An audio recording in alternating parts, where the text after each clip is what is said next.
guys, welcome back to another week of Shabbos Angels, and today I have for you two of our staples as always, but these really are staples. I can tell you from a few years ago, when we just started at Oberlin, I kept trying to make different menus every single week, and every week people would come back saying, hey, where is squash pie? Where is noodles? Or whatever it may be.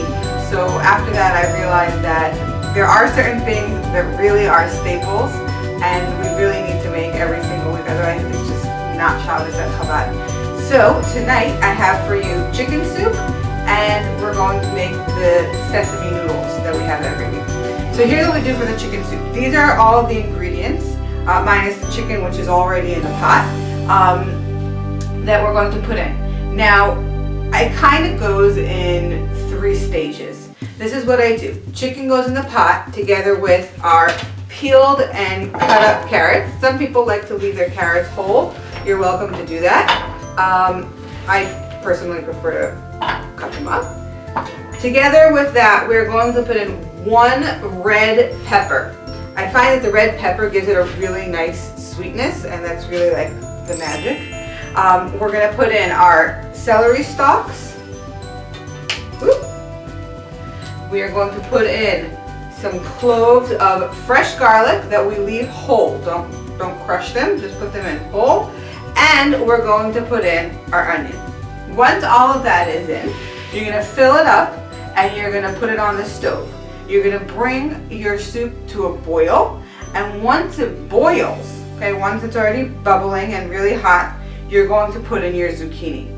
Okay, I find that if the zucchini goes in at the beginning, it kind of falls apart. But if you put it in after it boils, then it will stay together. So let's assume that it all came to a nice hot boil. I'm going to reduce my heat a little bit, and I'm going to put in my zucchinis. Now, a trick that I learned not that long ago is that if you take a wooden spoon and you put it like this over the top of the pot, it can allow the soup to continue bubbling, but it won't boil over the rim of your pot and make a huge mess. So that's just a little kitchen tip that I learned. You're going to let this all cook for probably a good hour, hour and a half. After everything is like really nice and cooked, then you can really smell the smells of chicken soup in your kitchen. What you're going to do is you're going to add your salt, and you're going to lay on the top your fresh herbs. I usually use fresh parsley and dill. The smell of it just here in the room is unbelievable. So together with the chicken soup, I can tell you, that's when people walk in the house and like, oh, it smells like Shabbos. So you're gonna lay them on the top, and then you're gonna let you're gonna let the soup cook for like another half an hour, 45 minutes. So cook time altogether is at least 2 hours. You really want to give it a good 2 hours. You can cook it for more than that if you'd like, but at least 2 hours. You're going to want to let it cook on a medium-ish heat, so it's still bubbling a little, but not that it's in this like heavy boil. Once that is done, your soup is ready, and you can eat it and enjoy it. If you want to make matzo balls, I would recommend, this is what I do, just buy a box of matzo ball mix, follow the instructions on the back, and either cook them inside your soup itself or in a separate pot, depending on whether you need to keep your soup gluten-free. Just pay attention on the matzo ball mixes.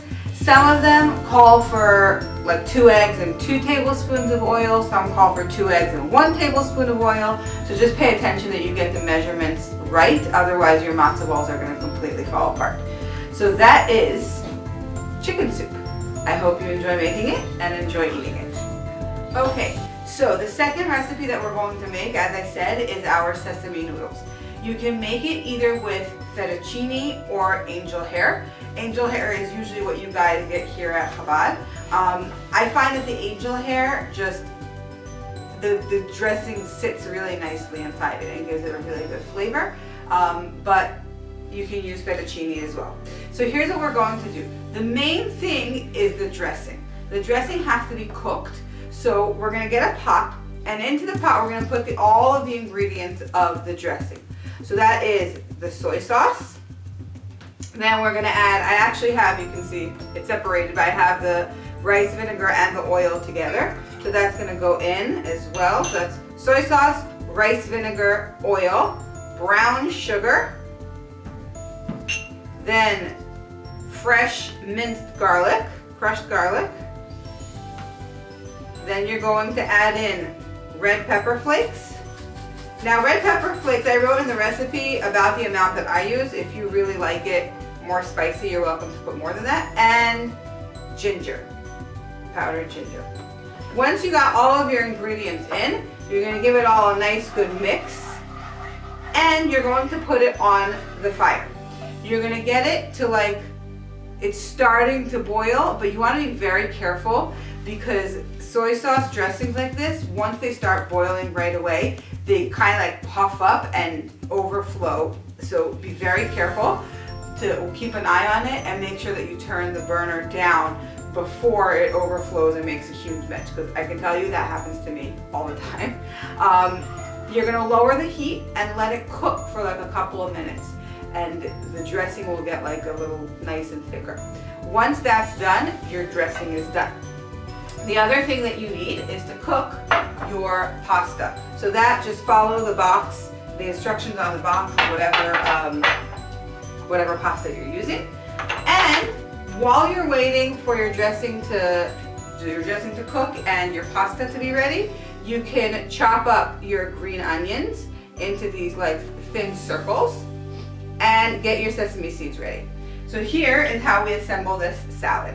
I have some prepared fettuccine right here. And what we're going to do is you're just gonna pour some of the dressing on it, a nice amount. And then what I do is I sprinkle the sesame seeds on. Once those two things are in, you're gonna give it a nice toss to get it all mixed together. And then on the top, sprinkle your scallions.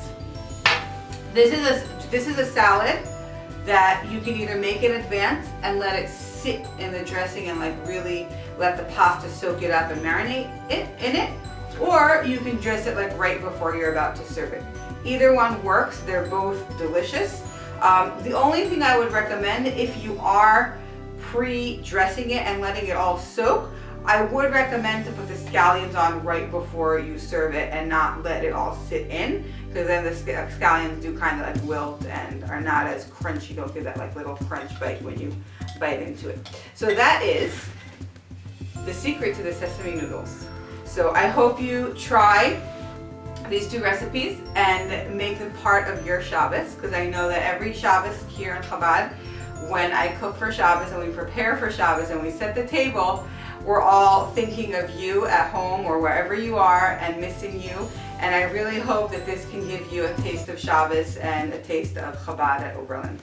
Good Shabbos.